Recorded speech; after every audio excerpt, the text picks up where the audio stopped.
Hi hello ನಮಸ್ಕಾರ friends. ಸ್ಪರ್ಧಾ planner YouTube ಚಾನಲ್ಗೆ ತಮಗೆಲ್ಲರಿಗೂ ಆತ್ಮೀಯವಾದ ಸ್ವಾಗತವನ್ನು ಕೋರುತ್ತಾ ಬನ್ನಿ ಫ್ರೆಂಡ್ಸ್. ಎಲ್ಲ ರಾಜ್ಯ ಸರ್ಕಾರಿ ನೌಕರರಿಗೂ ಒಂದು ಖುಷಿಯಾದ ಸುದ್ದಿಯನ್ನು ತೆಗೆದುಕೊಂಡು ನಾನೀಗ ಬರ್ತಿದ್ದೀನಿ. ಸೊ ಏನು ಅಂತಂದರೆ ಪ್ರತಿಯೊಬ್ಬರು ಅಂದರೆ ಮುಖ್ಯಮಂತ್ರಿಯವರ ಕಾರ್ಯಕಲಾಪಗಳಲ್ಲಿ ಇನ್ನೇನು ನಾಳೆದಿಂದ ಕಲಾಪಗಳಲ್ಲಿ ರಾಜ್ಯ ಸರ್ಕಾರಿ ನೌಕರರು ಕಾಯ್ತಾ ಇರತಕ್ಕಂಥ 7ನೇ ವೇತನ ಆಯೋಗದ ವರದಿಯನ್ನು ಸಲ್ಲಿಸಲಿಕ್ಕೆ ಸಮಯ ನಿಗದಿ ಮಾಡಿದ್ದಾರೆ. ಅದು ನಾಳೆ ಬೆಳಗ್ಗೆ 10 ಗಂಟೆಗೆ ರಾಜ್ಯದ 7ನೇ ವೇತನ ಆಯೋಗದ ವರದಿಯನ್ನು ಅದರ ಅಧ್ಯಕ್ಷರು ಮತ್ತು ಸದಸ್ಯರಿಂದ ಮುಖ್ಯಮಂತ್ರಿಯವರು ಪಡಿತಾರೆ.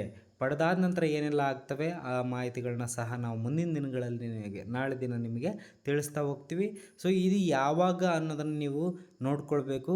ನಾಳೆ 3 ಗಂಟೆಗೆ ಲೋಕಸಭಾ ಚುನಾವಣೆಯ ನೋಟಿಫಿಕೇಷನ್ ಅಧಿಸೂಚನೆ ಹೊರಗಡೆ ಬೀಳುವಂಥ ಸಾಧ್ಯತೆ ಇದೆ. ಅದಕ್ಕೆ ಪ್ರೆಸ್ ಕಾನ್ಫರೆನ್ಸ್ ಕರೆದಿರುವಂಥದ್ದನ್ನು ಸಹ ನಾವು ತಿಳ್ಕೊಳ್ಬೋದು. ಸೊ ಅದಕ್ಕಿಂತ ಮುಂಚಿತವಾಗಿ ವರದಿಯನ್ನು ಸ್ವೀಕಾರ ಮಾಡ್ತಾ ಇದ್ದಾರೆ. ಸೊ ಹಾಗಾಗಿ ಅದರ ಒಂದು ಖುಷಿ ಸಮಾಚಾರವನ್ನು ತಮ್ಮೊಂದಿಗೆ ಹಂಚ್ಕೊಳ್ತಾ ಇದ್ದೀನಿ. ಇದೇ ರೀತಿಯ ಇನ್ನಿತರ ಮಾಹಿತಿಗಳನ್ನ ನಾವು ಮತ್ತೆ ನಾಳೆ ನಿಮಗೆ ಕೊಡ್ತಾ ಹೋಗ್ತೀನಿ.